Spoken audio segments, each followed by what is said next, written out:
સમાચારોમાં વાત કરીએ તો રાજકોટ જિલ્લાના ધોરાજી પંથકમાં પેટ્રોલ અને ડીઝલની અછતને કારણે ખેડૂતો ભારે હાલાકીનો સામનો કરી રહ્યા છે।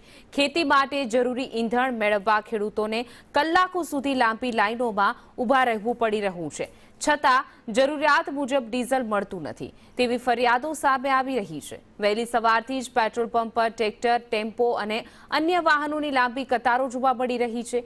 એક તરફ મોંઘવારીનો માર અને બીજી તરફ ઈંધણની અછતને કારણે ખેડૂતોમાં ચિંતા વધી રહી છે અને ખેતી કાર્ય પર પણ તેની સીધી અસર જોવા મળી રહી છે।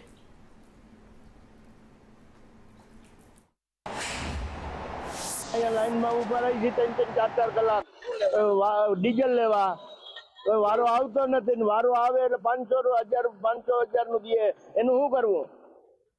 કેવી હાલાકી થાય છે? હાલાકી 4 કલાક લાઈન માં રહેવું। વાડી આવી અમારી 8 કિલોમીટર, 8 દુને 16 કિલોમીટર અમે બારીએ તો 5 લીટર તો ભરી જાય, એનું શું કરવાનું?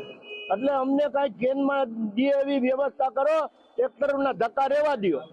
અમે સવારના 5:30 વાગ્યાના લાઈનમાં ઊભા છીએ, ડીઝલ લેવા માટે ઊભા છે। હજી 2-3 કલાકે વારો આવશે।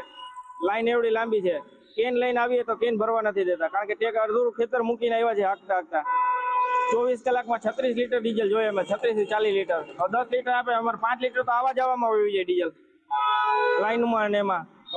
સરકારને એવી વિનંતી છે કે ડીઝલનું કંઈક સમસ્યા હલ કરો ખેડૂતને માટે।